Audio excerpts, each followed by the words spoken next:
So without further ado, for some of you who may not know me, my name's Ayat Khan. I'm MTI's CISO.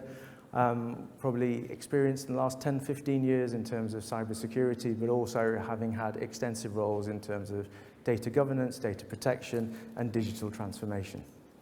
I'm also the architect of what we'll share with you later in terms of the security target operating model as well, for those of you who haven't come across it thus far. So I'd like to share with you some thoughts and insights in terms of AI strategy, some of the safety and security risks in relation to Gen AI and information security, the CIA triad in terms of Gen AI and how applicable it is, as well as our security to target operating model and the synergies in relation to Gen AI and security, as well as providing for some of you who may not be aware, an overview of our cyber practice. And then finishing off with sharing with you some insights in terms of our security catalogue in relation to services that are related to Gen AI. It's great to know that our government have seen fit to provide us with a strategy, so that's always useful. Sort of one of the key cornerstones of that is ensuring that we, as a nation, remain as a AI and science superpower, and I think that's absolutely imperative given sort of what we're aware of in terms of the transformational capabilities around Gen AI and the solutions that we expect to be developed over the next few years. One of the areas that I think is absolutely integral in terms of arriving at that is ensuring that the government has seen fit to ensure that the necessary investment is made in terms of the AI ecosystem, as well as ensuring that right from the outset, the strategy is there for the betterment of all. So regardless of sector or region, all of the benefits are felt and all of the investment is fair and equitable, which I think is quite unique in the sense that that doesn't always happen, which is always quite problematic at times. And then in terms of the third pillar, in terms of desired outcomes, governing AI effectively. This is where I think they've been very, very astute. I believe that in the coming years, there will be a sector in terms of governing AI and assurance that will build relatively quickly and prove to add significant value in terms of our own GDP, as well as providing and demonstrating globally that the United Kingdom is a superpower in terms of AI and assurance in particular. Off the back of that, there's been an action plan that's been put in place, and I'd like to draw your attention, if I may, just to some of the key aspects of that I think are quite pertinent.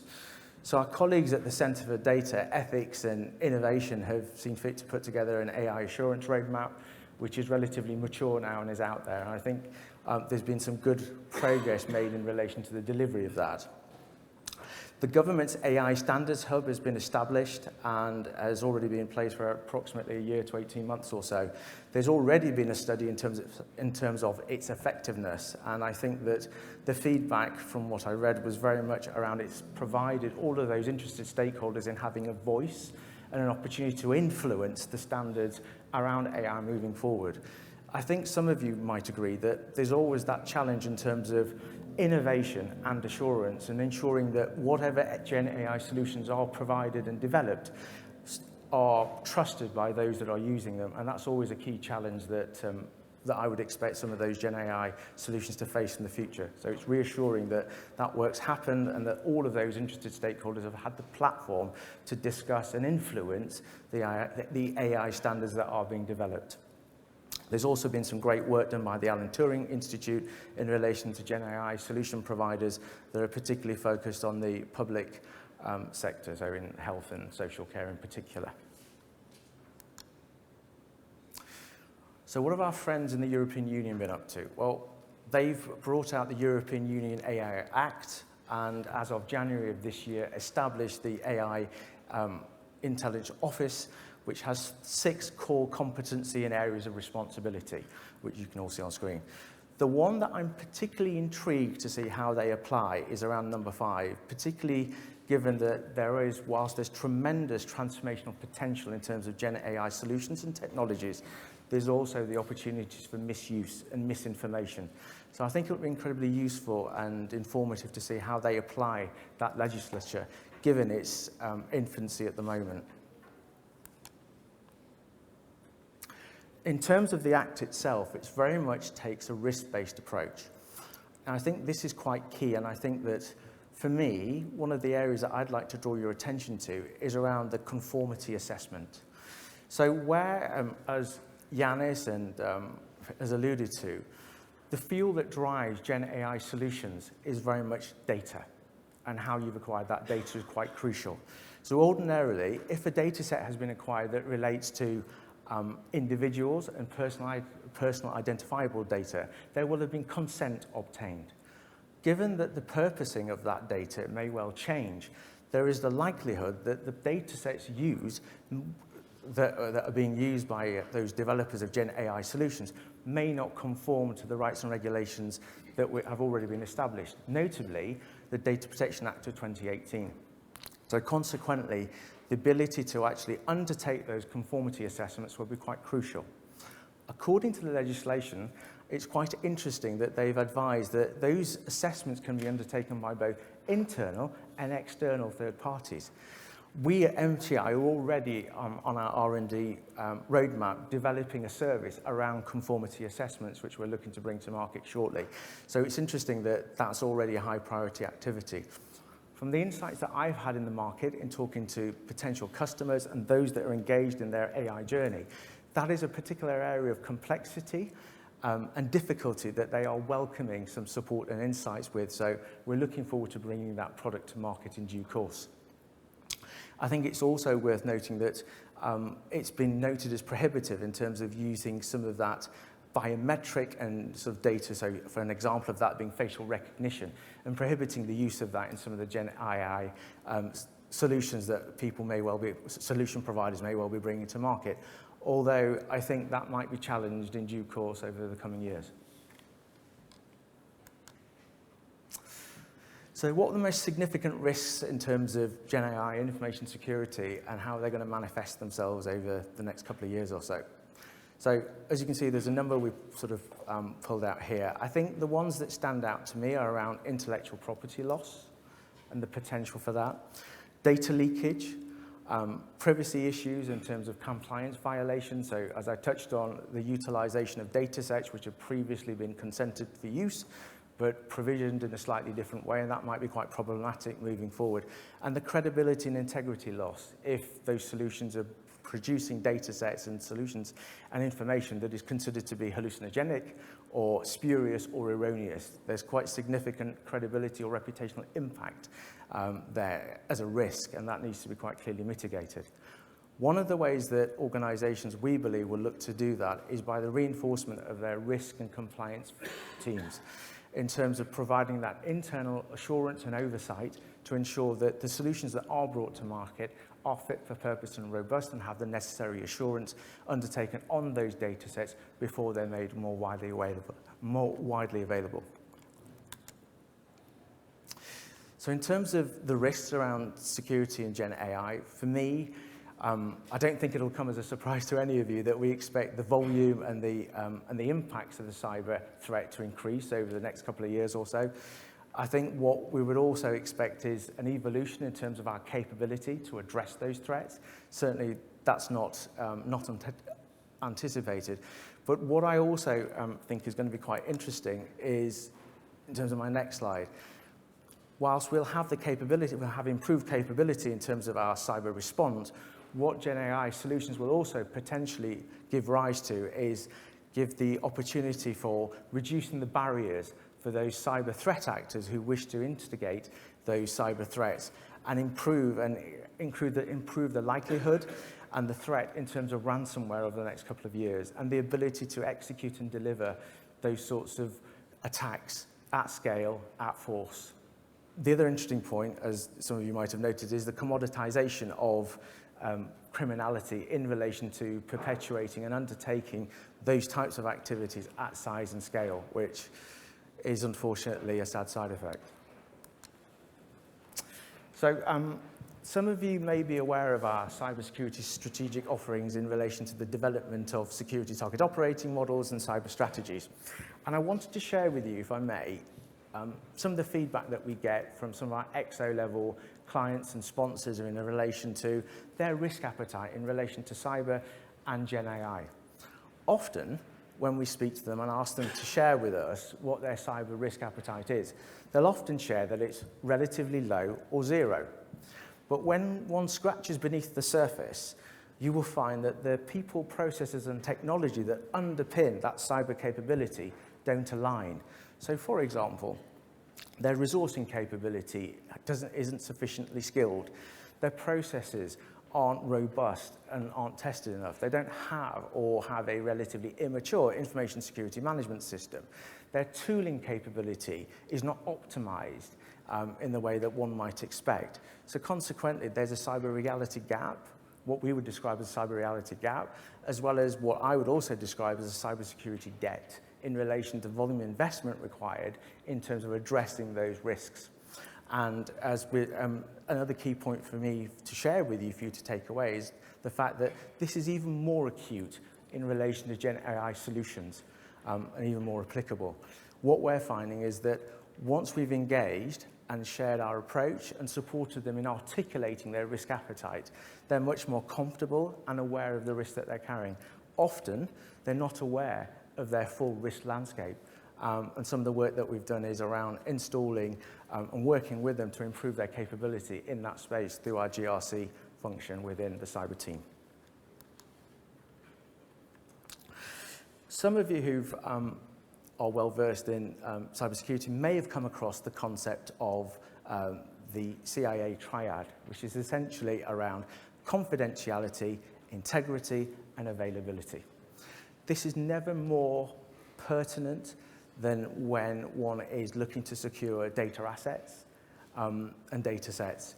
And I think given what we've heard today, it's even more pertinent in terms of the solutions that we expect to be developed in the future and securing those Gen AI solutions, particularly around confidentiality, ensuring that only those that should have access to those data sets are able to do so, ensuring that the integrity of those data sets isn't interfered with by malicious threat actors who seek to inject malicious code that may well corrupt or could have the potential to corrupt the outcomes that those Gen AI solutions create and deliver, as well as the availability of those solutions and making sure that the solutions are available, there's an acceptable level of fault tolerance, and that only in terms of from a data loss prevention perspective, that risk is minimized. In some instances, it's incredibly difficult to mitigate against, but in the relation to the data sets that are going to be used in the development and implementation of those Gen AI solutions, it's even more pertinent and pressing. So we heard about it from Yanis. I think the guys talked about it in terms of their fireside chat. Data is an integral, critical success factor in the successful delivery of any Gen AI solution. Having a data strategy, a robust data strategy, is again a critical success factor in terms of delivering that and ensuring that your data management strategy is fit for purpose. Your compliance function, your policy and regulation team and compliance function need to work hand in hand to ensure that the assurance mechanisms that you have in place are fit for purpose and robust.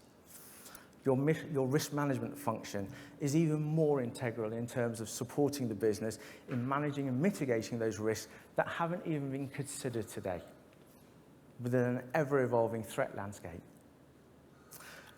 On the far side here, you can look at the journey in terms of data management and data engineering. At every stage in that process, it is absolutely imperative that the principles around confidentiality, integrity, and availability are adopted and implemented successfully to ensure that you're able to successfully execute your data management strategy and your Gen AI strategy and solutions.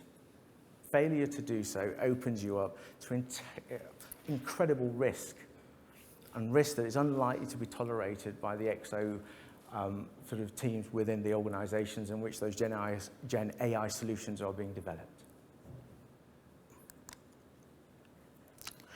For those of you who've heard me speak before, you'll have to forgive me, but this is one of my soapbox subjects. So people, processes, and technology. I think these are three cornerstones of any successful approach in terms of security transformation, as well as Gen AI. Ensuring that you have the right level of capability in terms of your teams, the right skill set, and for me, the right culture.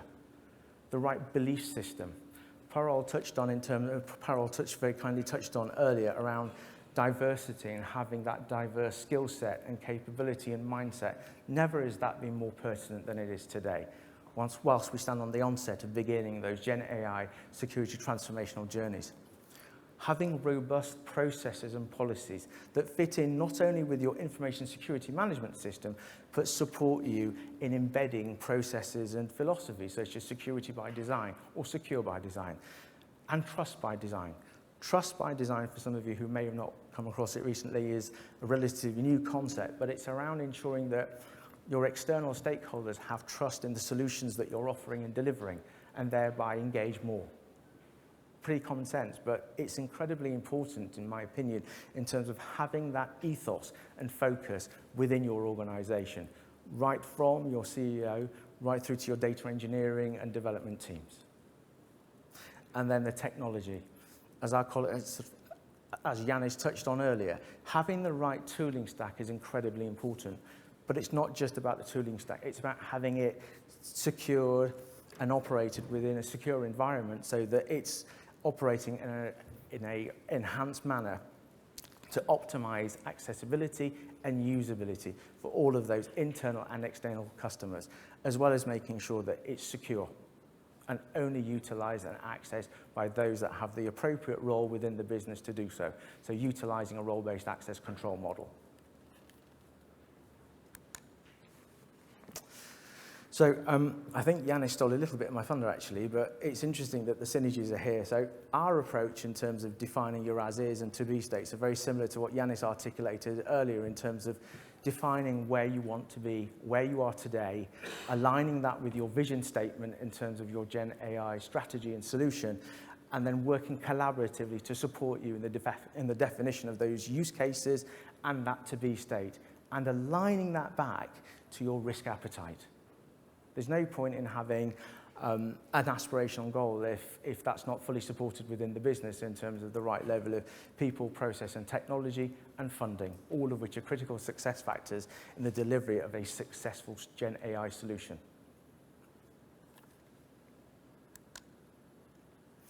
Okay, so for those of you who've seen it before, I apologize. Those of you that haven't, this is our security target operating model that we've developed within MTI. At the heart of it is very much supporting clients in relation to the security of their information and data assets. So whereas some assessments will focus purely on infrastructure and estate, our approach encompasses all of that, as well as a heavy focus in relation to understanding your risk position in relation to your data and information assets. Some of the clients that we work with have undertaken tremendous cycles of change from a mergers and acquisitions perspective, and consequently have lots and lots of data silos that they're in some cases not aware of, and consequently not aware of the risk that they're carrying because they're not securing those data assets adequately. Consequently, our approach synthesizes a holistic view of both infrastructure and estate, as well as all of your data and information assets. Understanding all of those, advising where there are gaps in terms of policy deviations, assessing vulnerability reports, threat intelligence, evaluating your recent incidents and internal risks, and synthesizing all of that as part of a risk assessment, whilst also, where applicable and appropriate, undertaking health checks, recommending penetration and executing penetration testing where appropriate and applicable, as well as synthesizing all of that against a framework of your choice. So whether that's ISO, DORA, CIS, NIST, where sort of framework agnostic and can work accordingly. All of that is synthesized in terms of maturity assessment that is wrapped up into a formal risk assessment, which then is aligned to quantify what your current as-is position is and aligned to the risk that you're carrying within the business. As I alluded to earlier, there's often a gap in terms of risk appetite, in terms of what's been accepted, in terms of formal policies and procedures, and what's been documented. We'll work with you to align and ensure that the risk appetite that you have within your business is realistic and aligned to the EXO level sponsor and the senior leadership team within the business, ensure that that is aligned and realistic based on your aspirations within the market. and your business. And we'll work with you to then quantify and develop a blueprint for your future state, your future to-be state. We'll consequently develop your plan with you collaboratively and work with you to deliver and execute that at scale, at pace, using our cyber team and third-party resource where appropriate and applicable. All fits nicely in terms of strategy, control. Those, for me, are critical success factors in making sure that your transformational Gen AI journey is successful.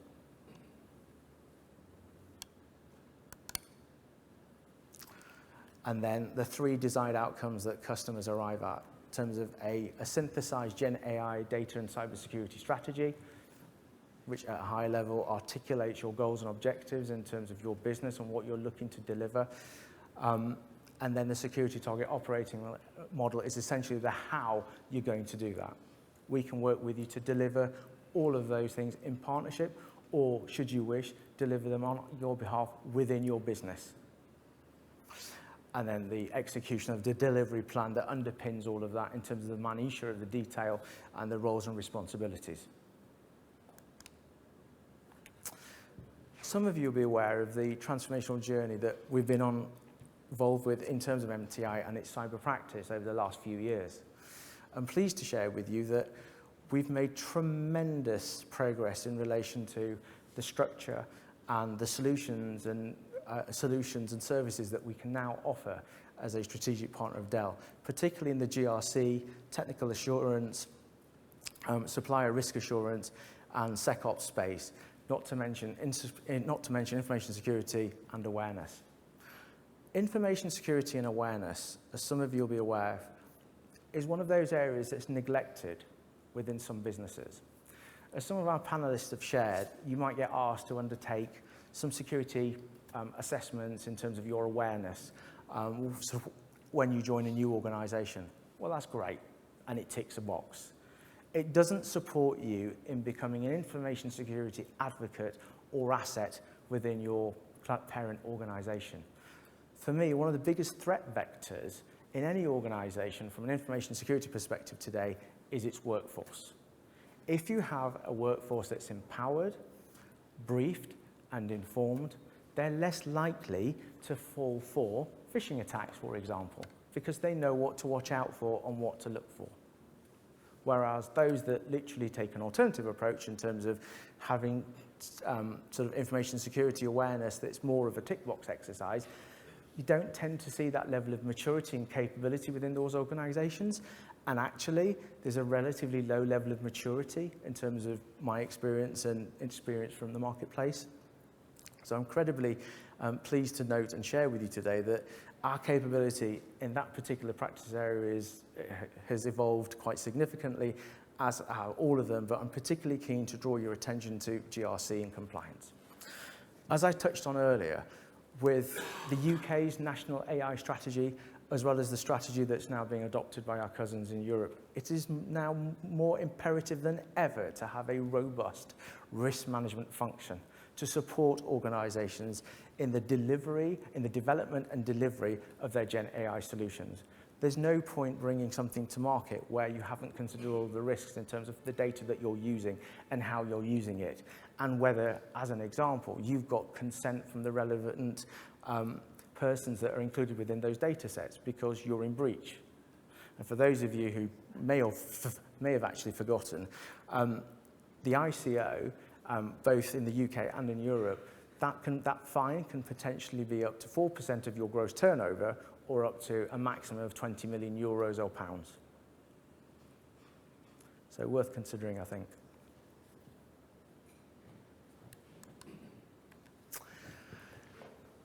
I just wanted to also share with you today our security catalogue in terms of, from a confidentiality, integrity and availability perspective, but also more pertinently, when one thinks about information security in terms of lines of defense.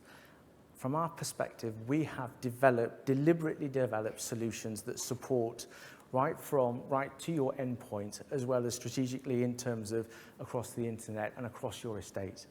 I think it's incredibly powerful when you can demonstrate a capability in terms of those practice domains and technical areas of excellence, as well as having that strategic know-how and capability in terms of providing that strategic function and thought leadership. I'm incredibly excited by what I've heard from my colleagues in Dell today, and synthesizing that along with our GRC function and all of the other areas of the practice make us particularly well placed to take advantage of what we expect to be a Gen AI boom in terms of requirements from a client perspective. There's a perfect synergy in terms of the capability that's offered through Dell, as well as our experience within the marketplace in terms of providing that assurance to customers over 3 decades. For me, it's an extremely potent combination. When I put my other hat on, in terms of as a CISO working for other organizations, I've often asked myself, what do I look at in terms of a managed security services provider? What is it that's going to instill confidence in me in terms of wanting to use them as a partner? I think this slide articulates some of that. But one of the things I am particularly proud of is the longevity of MTI as an organization. Steve touched on earlier the fact that Dell celebrating their 40th year anniversary today, this year rather. Well, we at MTI are celebrating 30 years of excellence, 30 years of service delivery, 30 years of exceeding customer expectations and supporting them in securing their digital and data assets through that transformational journey, right from when we encountered our first PCs, the onset of the internet, and now Gen AI. It's been a tremendous journey to get to where we are today, and we're really excited about working with Dell on demonstrating that we should be collectively the partner of choice for any of you and the customers that we service embarking upon Gen AI solutions and transformation programs.